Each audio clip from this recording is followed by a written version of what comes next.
With the intro. Yo, it's the Baby Python. No, my Baby Python show. What's good, everybody? It's Mongoose and this is Baby Python. Yeah, it's Mongoose Baby Python show. Yes. It's been a minute. Long minute.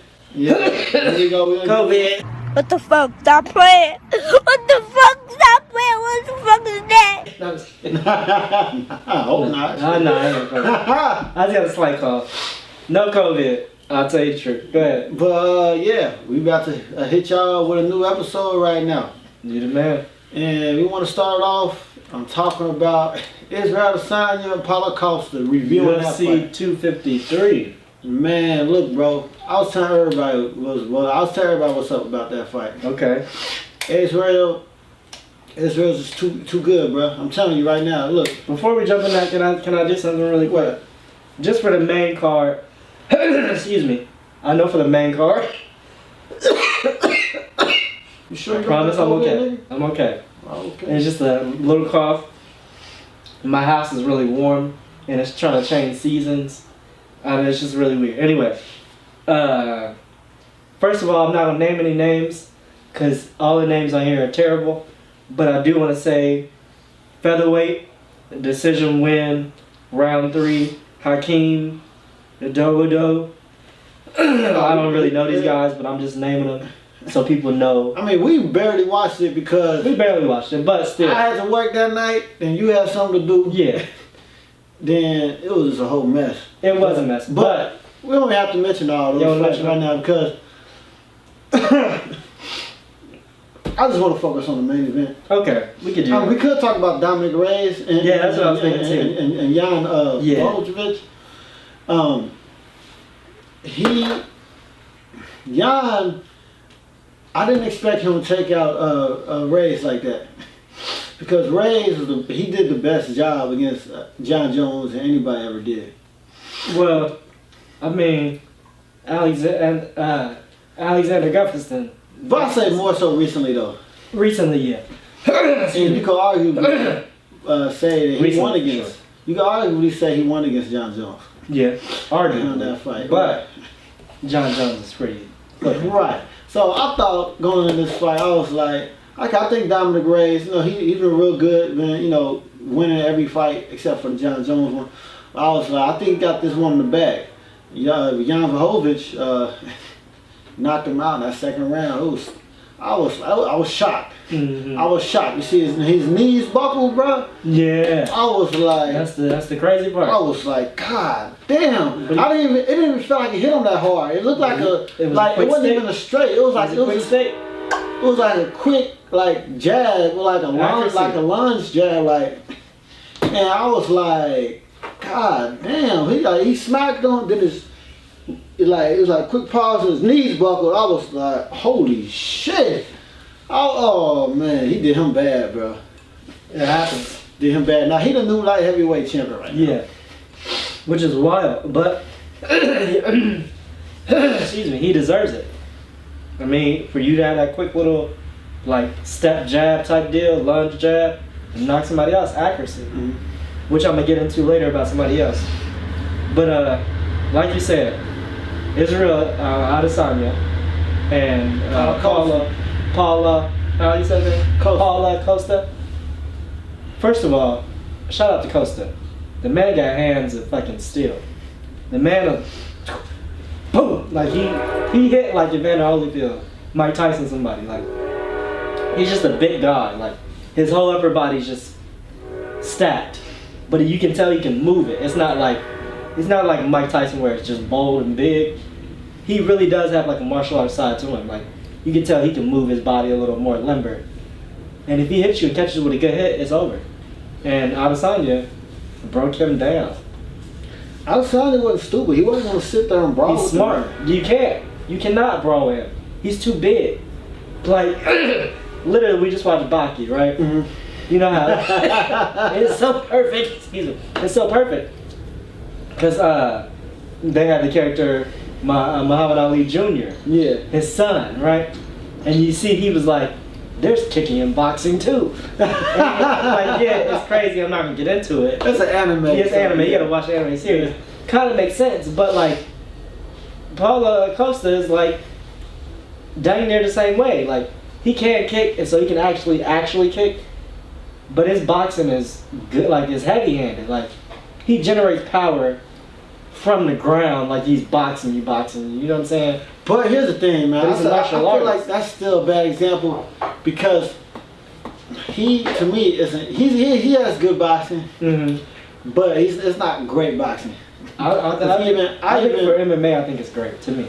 Check this out, bro. Even Israel said it was after the fight. In one of his interviews, he said he didn't realize how slow he said when he was fighting Paulo Costa, he said he was slower than he thought. He was slower than he thought going in that fight. I mean, granted that he did chop his legs and remove, there's chopping that front leg, lead leg. You can't generate power. You really can't not.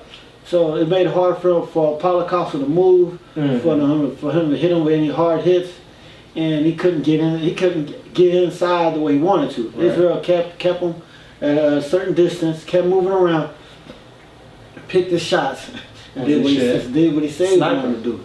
Second round, I think I said third round he was gonna knock him out, but this fight was the second round. Yeah, listen, I say Israel's the next Anderson Silva. He proved that a long time ago when he actually fought Silva, and he showed him so much respect. But when they fought, you could tell they had the same kind of like style to them. Like, they both knew how to kind of like do that little. He's gonna be the new. Hate to say it, but like, he's gonna be the new GOAT, bro. Yeah. He's gonna hate to say it. I want you to say it. I believe it. I really do. I believe Anderson passed the torch to Israel. Like, Israel, especially in middleweight. And Israel keeps saying it, and people are like not really catching it. Like, he said it in his interview at the end. He said, shout out to Anderson or something. He said something about Anderson. Basically keeps letting you know, I'm talking to Anderson. Anderson's basically told me he's passing the torch to me. He pretty much did. That's what that fight was. That's what that fight was. When he first fought. No, I mean not first fight. When he but when he fought Anderson Silva. How does Anderson be talking? Previous set. The little squeaky voice. What do you do? Yeah, beat your ass. He's very good. Very good.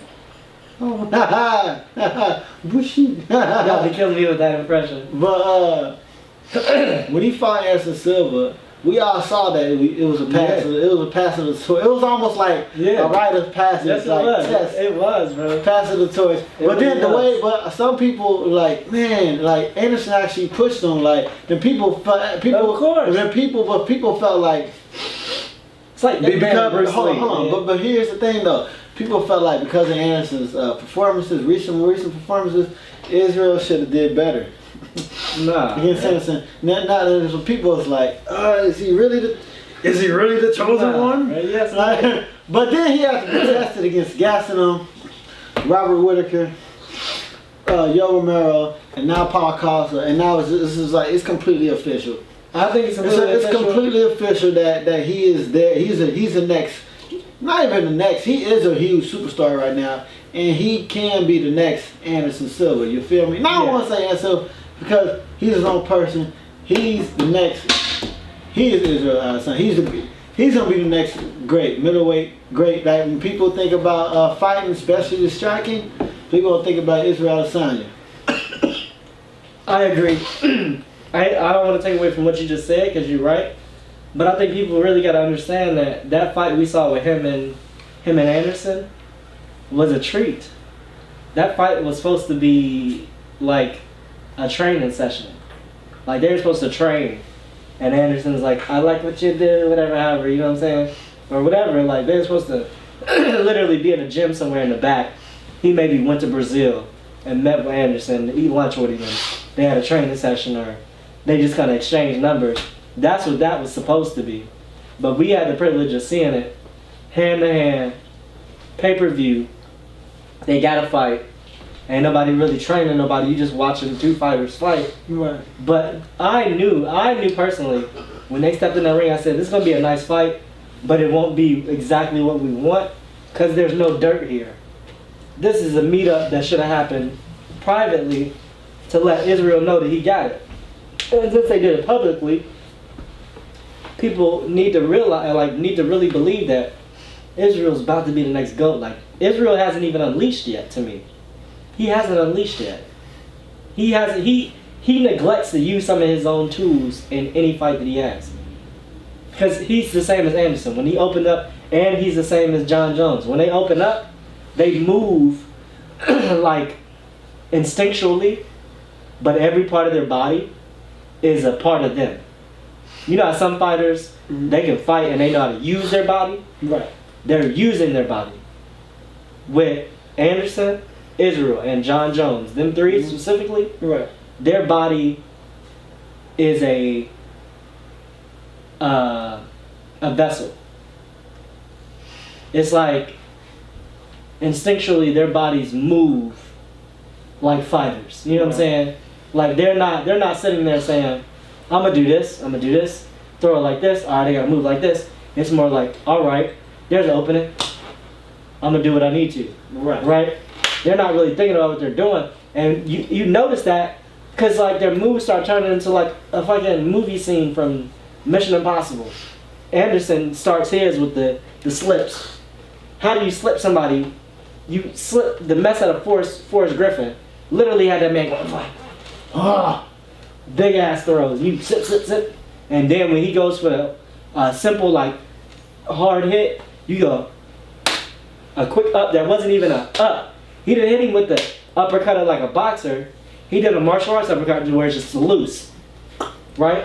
And doing and fell out. That's Anderson. When he opens up, he's slipping, he's moving, he's doing all of this. When Israel opens up, he starts blocking you unconventionally, like he's Ip-Man or somebody. He's like he literally starts blocking you unconventionally, right? Same thing with John Jones, Johnny Bones Jones. The boy uses all his limbs, his elbows, his knees, slip. He starts blocking unconventionally too. He even blocks you from the front unconventionally, but he's also hitting you with elbow. He'll go every trip. And you'll see him do it a lot. He even just kind of like throws it up sometimes, right? As if he's blocking. And that's them opening up. That's them being the GOATs that they are. And I think to me, when you find somebody that can use their body as a vessel rather than just a tool, like anybody can use their body, that's just it's a tool. I pick this, it's a tool. But as a vessel, it becomes a part of me now. I now can move the mic with ease instead of, I gotta do that. It's more like, I just lift that bad boy up. You know what I'm saying? Like it's just, you know what I mean? So I kind of went off topic, but my main point to that was that if we know Anderson's like this and we see him open up all these years and he really has the tools to open up and he opened up against Israel, come on now. Hey, bro. That's it. The person who gave Israel Adesanya the most trouble in the UFC was Kevin Gastelum. Yeah. Kevin Gastelum, he was shorter. He wasn't as big, or wasn't as buff, I should say. But he was still stocky, and he was able to get in close. Yeah. He was able to get in the inside and hit him with some hard ass hits. That was Israel's hardest. I'm gonna speak on this briefly because I've been talking a lot, but I can attest to that because I'm tiny too, and I know how a tiny man thinks. And Kevin is a tiny boxer, a brawler, not boxer, but a brawler. He's a tiny brawler, and I appreciate that. But it does take a lot to be a tiny brawler, because now when you face people like Israel, who's tall and lanky, and can really use their and can really use their limbs, right? You kind of have a test in your hands. But Kevin handled it like he should have. He walked in, pressured him, walked him down like he was a big man. Because even though Israel's taller than him, that don't mean shit. Kevin's like this. Israel's low-key kind of skinny. He just knows to use his length and his lankiness. The same with Anderson, the same with Johnny. But Kevin came in and was like, boom, generating power. Goo, goo. Yeah, and he's tiny. And throwing all these hits on, you know what I'm saying? He's bringing them from everywhere. So you're right. Of course he gave him the most trouble, because now it's a height difference.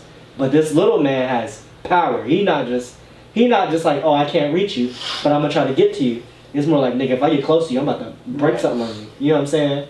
And for anybody, I don't care how big you are, If you know anybody, big or short, if they getting in on you, all Kevin had to do for a tiny person, right? I don't want to give too much away. I don't want to brag or anything, but like if I'm fighting somebody who's bigger than me, and I'm trying to get in there. Matter of fact, when I fought my cousin, right? We didn't actually fight, but he taught me how to box, right?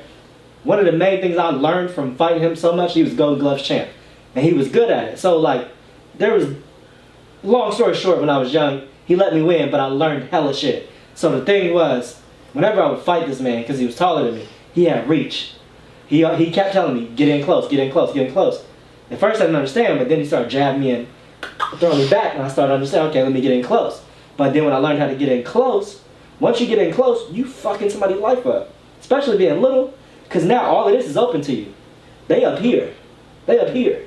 They trying to get you down here. Yeah, they got the length, but if you get in, all that length is gone. If my head and shit is under here, your arm back here, ain't shit you doing to me. Right. Or even if I'm up close and you hit me, it may come and hit me, but I'm still moving in, like tight. I'm stocky. My power's here now. So when I step in, I'm there's a difference. Right. To whereas if I'm walking up and I'm going like that, you know what I'm saying? I may be throwing a hook to the body, but I'm just kind of throwing it in. To whereas I walk in, I got my shit into me, into my body, and I go from the hip, from the shoulder, all of that. You know everything about it. You know what I'm saying? That whole science behind that, that's going. And now you got this little dude who just is stocky and just eating all your body up. You done. So Israel knew, off rip, I gotta keep my leg. I don't care that he's short. That's not my issue. The man can still beat my ass. See, tiny to me, he got them hands, he's heavy-handed. He's coming at you like a heavyweight to whatever Israel is, middleweight, right? Middleweight, Israel middleweight, yeah. Long story short, I'm just saying, it makes hella sense that Kevin was his worst, because everybody else was lanky, like, when somebody's your height, it's a little bit easier, right? Because you tend to think, I'm going to do what I normally do. We're the same height. You're basically fighting yourself. So when Kevin fights other people in that weight class and they're short like him, of course, he's going to win or put up a crazy good fight. And the same thing with Israel. Right. When he fights people that's his height, it's proven that he can use his own length and get off his shots because they got the same reach. So he's thinking it's a different chess game. But now you get these two opposites. Somebody's pressuring somebody. And so Israel's now on the defense rather than the attack. But I don't know where you want to go with it. I just want to test power to the short people.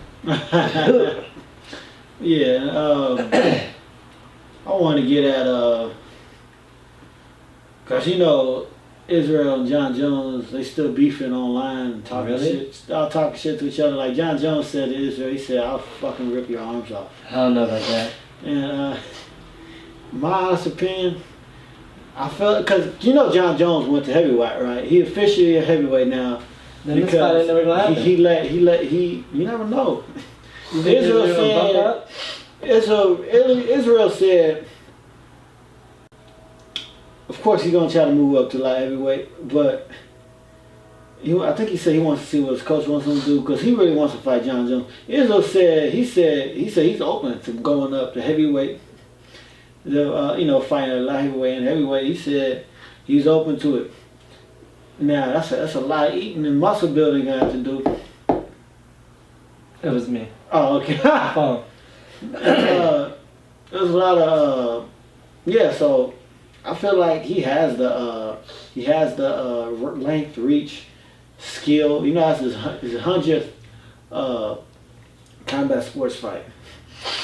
So it's like he has 70 something wins in kickboxing and a few losses, and he has a few boxing fights, and he's 20-0 in UFC. And hey man, he's that fucking good. He that motherfucker. I believe that. He should be the baddest motherfucker on the planet. There should be a belt for that for him. They really should, honestly. Yeah. Just do that nigga, man. So I just can't wait to see what's next for Israel. If that fight transpires, I'm excited to see who wins that. Right. For one, because the same as the Paula and him fighting, that match was important because 13-0, 19-0, Israel's now 20-0. But somebody had to lose at some point. They both was undefeated. Somebody had to lose. That's one thing. Israel's a champ. Israel knocked him out basically too. You know what I'm saying? Like, that was just a good fight. And if Israel can get through Costa, because Paulo was on the rise, man. The dude was on the rise. He still is on the rise. It's just not his time for the belt. Now, if not John Jones, if Israel moves up, yeah, I think Costa will probably have that weight class and lock it in, cause he hits hard. I wouldn't say it would lock it in, cause you think so? You remember that? I don't think you saw that fight. He does tend to get slow. Romero and Costa. Romero and Costa fought. It was a war. It was fucking bloody ass war. But ultimately, most people feel like Romero won that fight.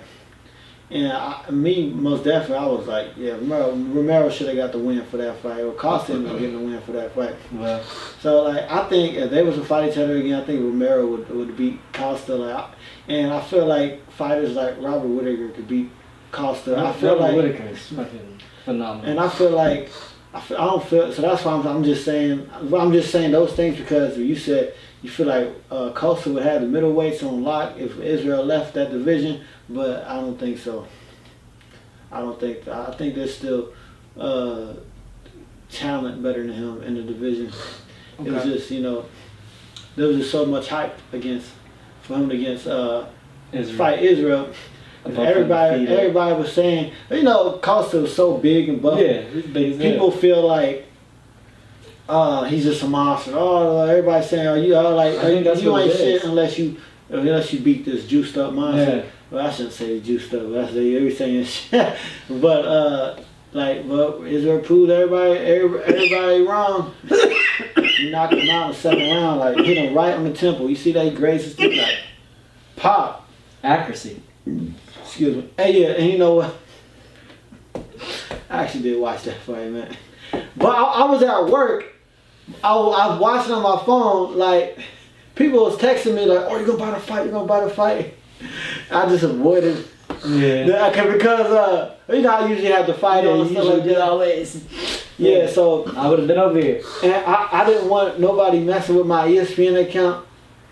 Cause I wasn't sure if I turn it on, then they turn the TV on and cancel me out, cancel them. I didn't want to go through all that bullshit, so I just said nothing. Like, that's the way to do it. That's the way to do it. My brother gonna be mad when I tell him this. My brother texted me that night. He said, "You buying the pay-per-view?" Oh, we're trying to. I told him. I just said, "I'm at work." Stop the cap. He was like, "Oh, okay." So yeah, he was sorry. I'm at work watching the. I'm at work. I was watching. Those niggas got knocked out. Then perfect timing at the. When I had my break, had a 1 hour lunch break at night. So I went in my car and just watched it. Just in my car yelling, yeah, kill his ass, whoop him up. I was all hyped and shit. But yeah, that was the best break ever. But, I already know, man. That's what's up. But yeah. So let's move on to, because Israel's the GOAT, basically, long story short. I'm glad to see he won.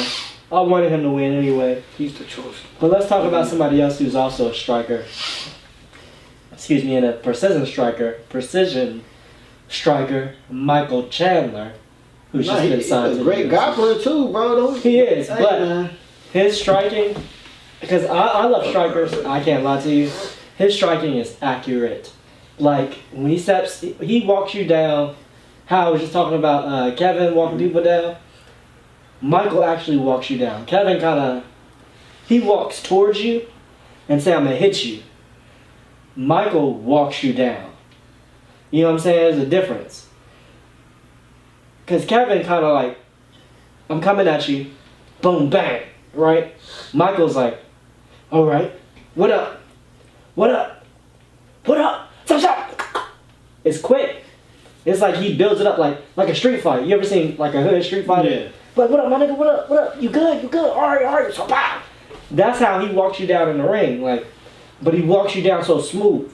Every fight I've seen him in, every highlight I've seen, it's always been like a, bro, I'm about to and then he'll throw some quick shit, and it'll be so accurate, and you really don't expect it to be so accurate, and he's knocking people out.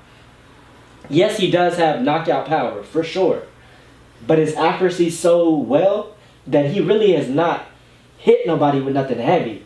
Every highlight I've seen has been like, I'm gonna hit you hard, but it's so accurate that it's gonna knock you out. Man. That's every knockout I've seen. But do you think, because you know he just got some signs in UFC, so a little different talent. Yeah. How do you feel he would do against the talent in UFC? I say, because he came from Bellator. You're right. He did come from Bellator, which is a different talent pool, and yes, a different. Talent. They still on the same. They still like professional, still on good. The same level, like. But UFC right here, Bellator like right here, because you know a lot of former UFC fighters went to Bellator. No, you're right. So it's like you can't just diss Bellator's talent. No, you can't. You know, but I think he's gonna have it. Actually, man, I feel like.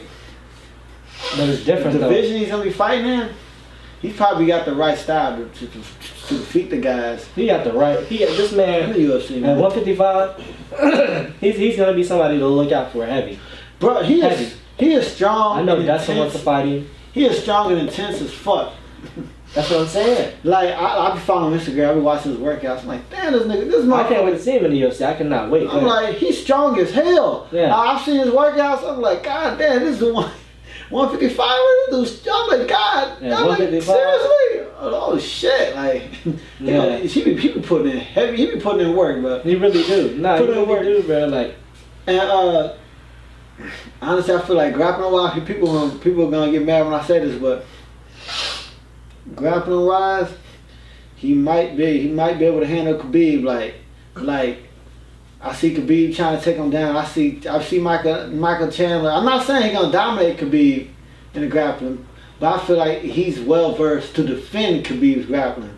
Okay. You see what I'm saying? I feel like if Khabib takes Micheal Chandler down, Micheal Chandler is gonna wizard. He's gonna sprawl. If he gets taken down, he's gonna hip escape and get back up quick. I don't think he's gonna let Khabib tie him up like most guys do, because most of the guys you see Khabib tie up aren't like really great wrestlers.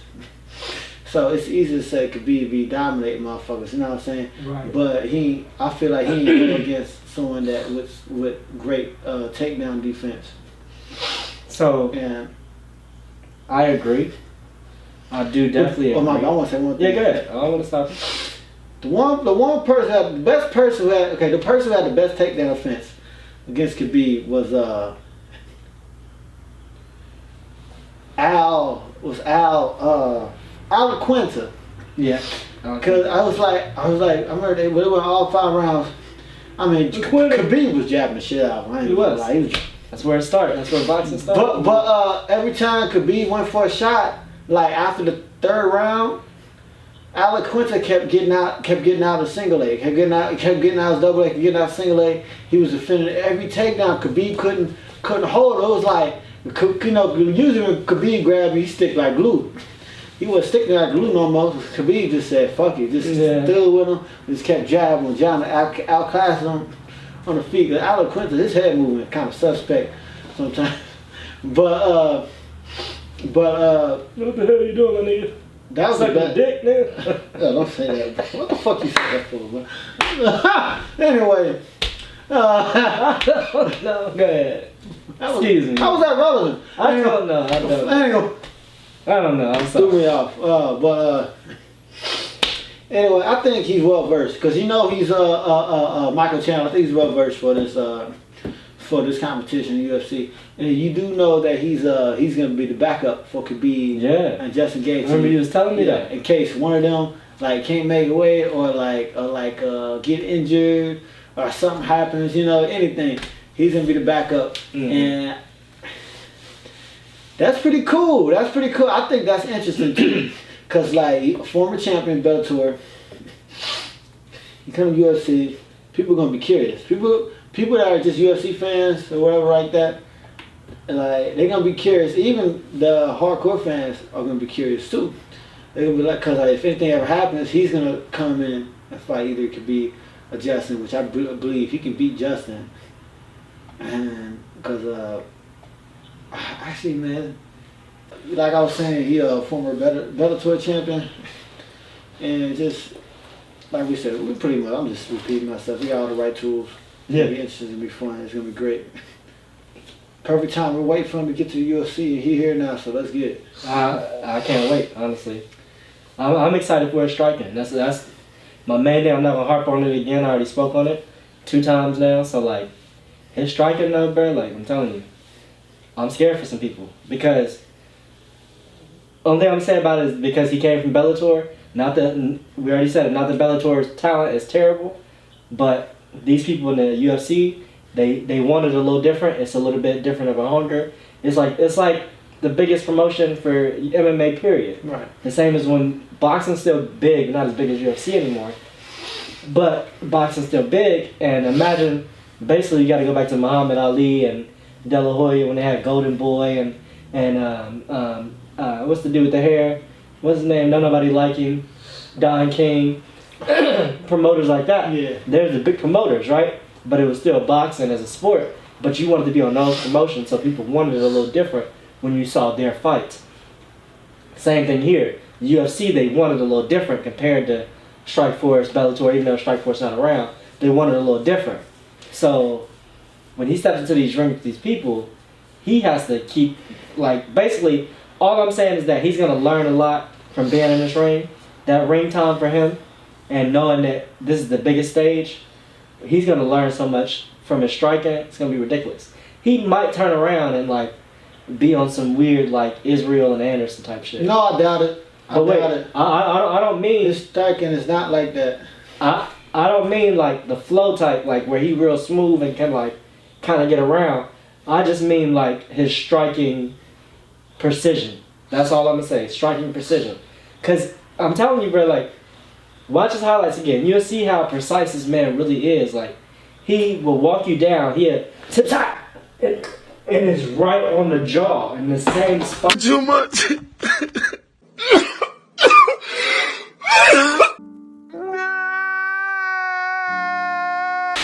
Damn it. Let's pray. Pray my phone is not cracked. I will give you the verdict in about 5 to 10 seconds. It's on his face. I'm nervous, so I'm gonna finish this. You don't want to check your phone now? Not yet. I'm gonna finish this. So, truly though, like when he punches, his jabs and his straight right behind it is in the same spot.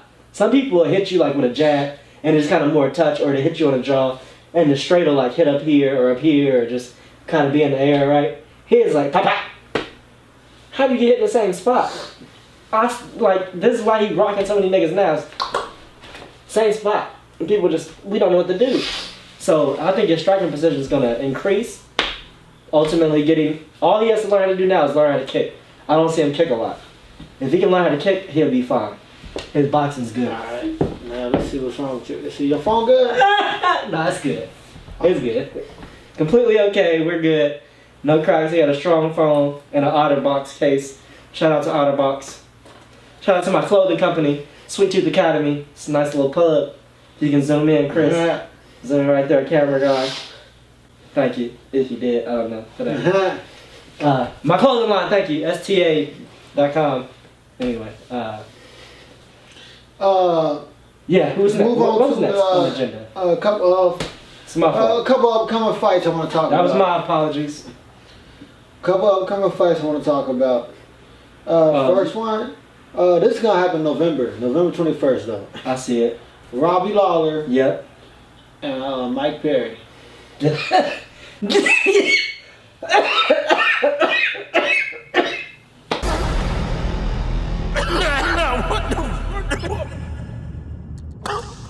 Not just Mike Perry. The infamous Mike Perry. I thought you were going to say something else. Nah. Oh, okay. That nigga, Mike Perry, the man's white as hell. He is black. First of all, like our first episode, that's all we talked about was Mike Perry. So shout out to our first episode. I don't think that was the first episode. I think it was the first episode. I think it was episode 3. Episode 3? When did he get to the altercation? Episode 2 or 3. Episode 3 I think we talked about. Altercation, when he gets to altercation? Yeah. I think it's like episode 2 or 3. Either way. Go back to episode 2 or 3. Y'all tell us. Which episode was it? When we talked about Mike Perry. He got into a big altercation. I told a long ass story how old man was like, I win. I did something. Put his fingers. He put his fingers in that man's face. He said, I will knock your old ass out. And he put his finger in that face. Oh yeah, I'd like to see you try. And dude ran up. Mike Perry said, plop, plop. Oh man was out. Girl screamed. Ah! That shit was wild. Yeah, that Mike Perry is fucking, he a goat. Can't let nobody say. Alright, let's get serious. Robbie Lawler gonna win. You say he gonna win? Robbie Lawler, excuse me.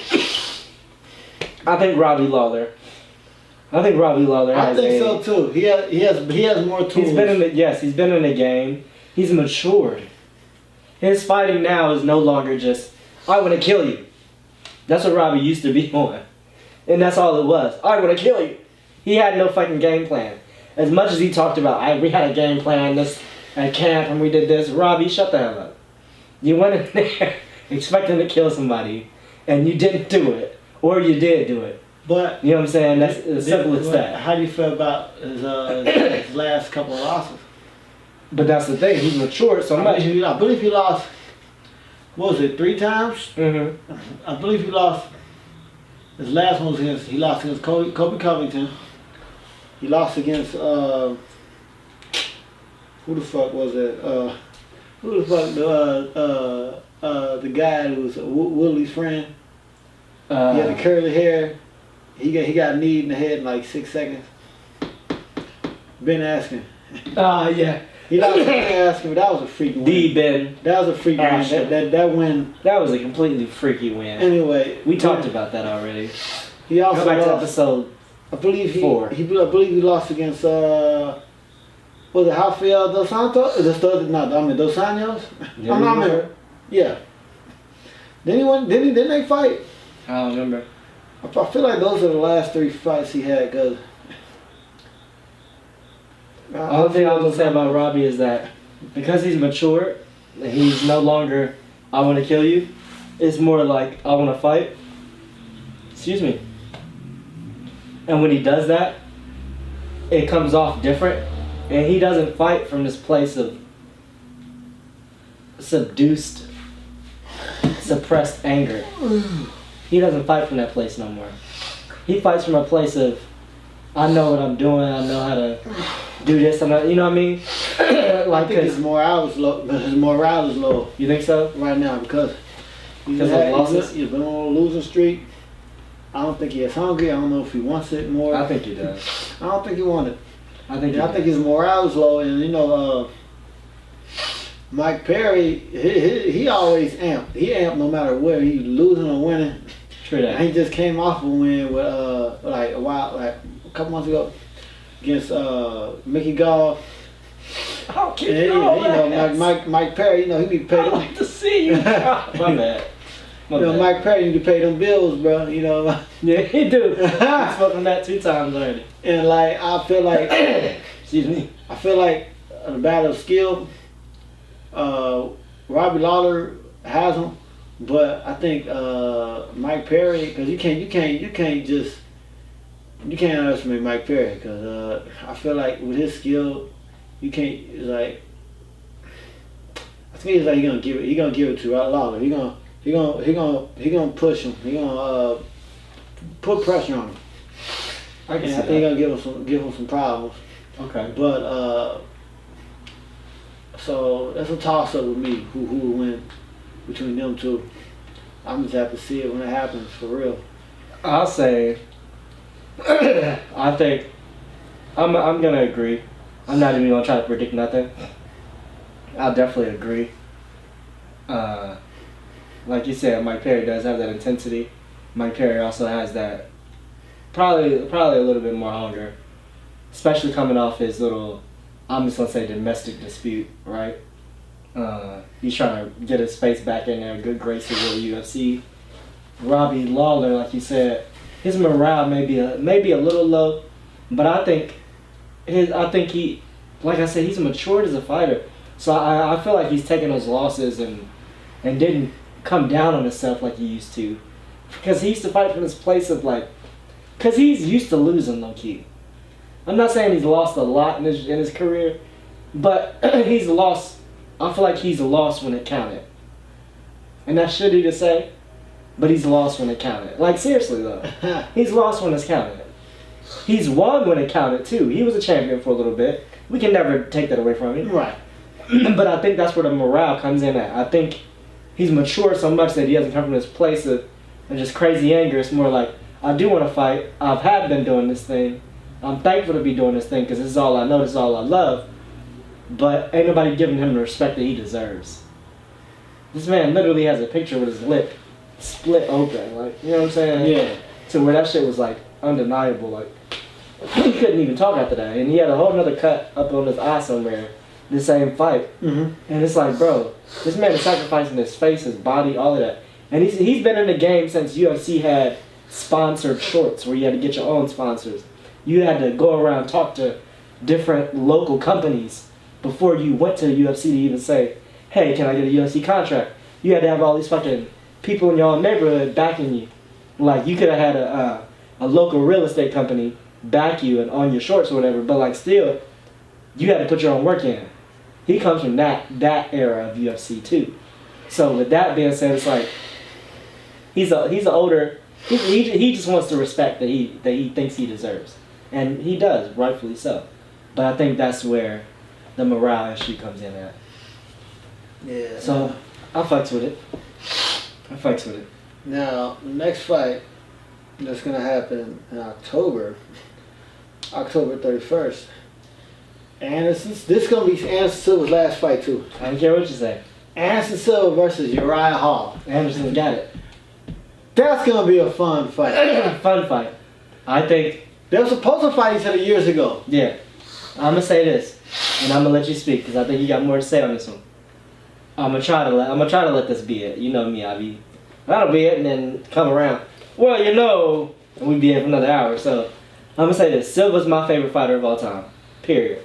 Just to let you know, Anderson Silva, my nigga, day one, since day one, A1, right? Cold as fuck. A1 since day one, Cincinnati, Ohio, stand up. So it's like, let's do it like this. Let's say this is his last fight. This is his going away party, whatever, right? He's gonna go out with a bang. He's coming out to dominate and to also not get hurt. Right. That's a very real thing. I don't care who you are, I don't care how fucking good you are. Your last fight, your last anything, it's like the last day being an officer on the job. Last day being a cop, period, or a detective, whatever. Your last day is, especially if you're a beat cop or you've been in the field all your life, your last day, you like, I hope I don't get shot today of all fucking days. You know how they always put that on TV? And then you got 2 days left. Old man gets shot. 2 days before he retires. Damn. The same thing here. Yes, he's going to go out with a bang. Yes, he loves it. He's ready to be done. But he's also trying not to get hurt. So I don't want people to expect him to be out there like he's 22 again. Bang, bang, ha-ha, leg kicks, ha-ha, back kicks, jump, flip, oh, here I'm slipping. Now I'm doing some Bruce Lee shit where I'm blocking all your punches. Where you don't even know what the fuck is coming. Now I'm blocked it unconventionally and hit you with a backhand. My name, you know what I'm saying? Like, that's not happening. It's not. It's just not. I know people want to dream that up and they want it to happen. It's not happening. Why? Because he's not fighting no bitch. Uriah Hall is not taking his time. Uriah Hall's job now is to say, thank you, Anderson, for being in the UFC. Thank you for your service, your time here. But unfortunately, you gotta lose. Because he still wants to say, I beat the GOAT. That's a real thing, too. So there's two things going on here. Somebody's trying to get out the game. Somebody's just trying to prove themselves. I beat the GOAT. Well, here's the thing, bro.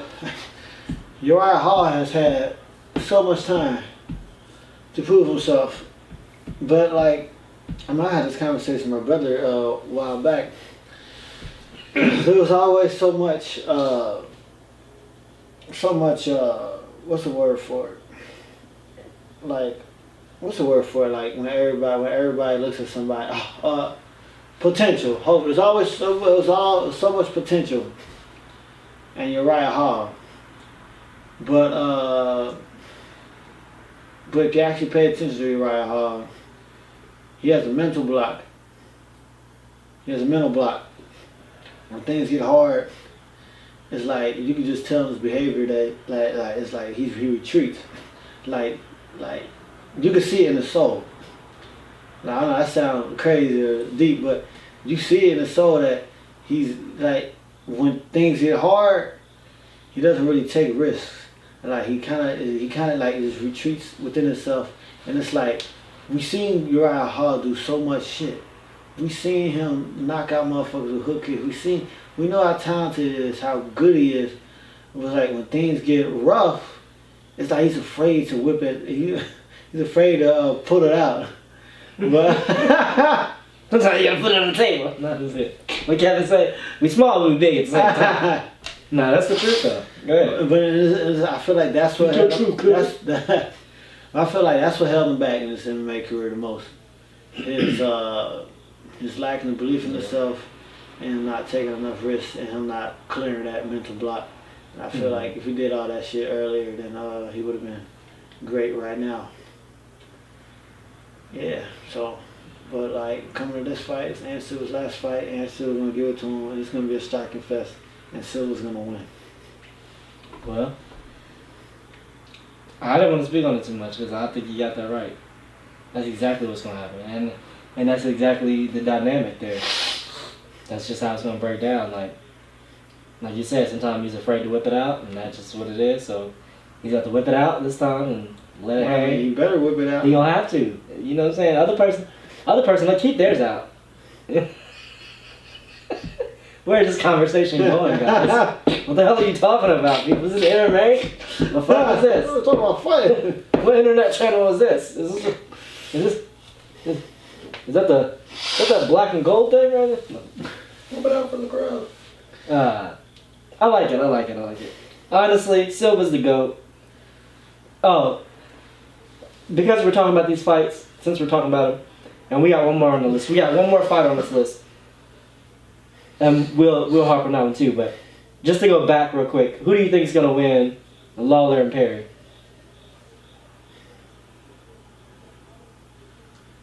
Like I said, that's a toss-up. Toss-up? Who do you think, though? Who are you leaning on? They don't got to be definitive, but who's your leaning answer? I mean, Lawler showed a lot of weaknesses lately, but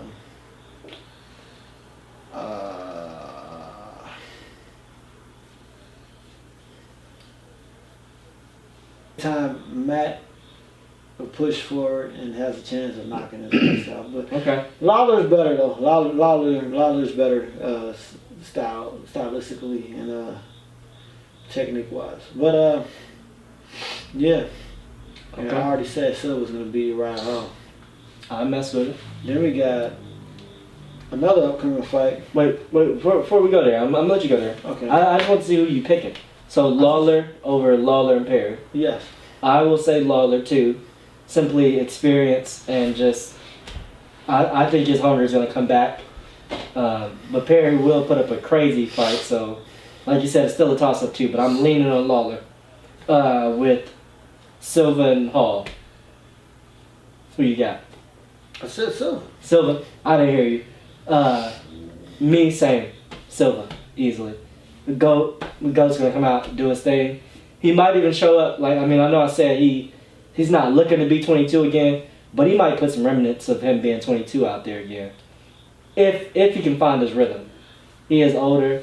He got a couple injuries. You have to look out for those things. But I think, and if Anderson Silva fought, Israel did get hurt and even was able to kind of bring back some of his flow, he can take Hall with ease. Just got to stay focused. So Silva, Lawler. Now, for the last one you was going to mention? October 17th, going to be Brian Ortega versus the Korean Zombie. Yeah. Korean Zombie? I think Korean Zombie going to be on. Yeah. Brian Ortega's great. He's great and all.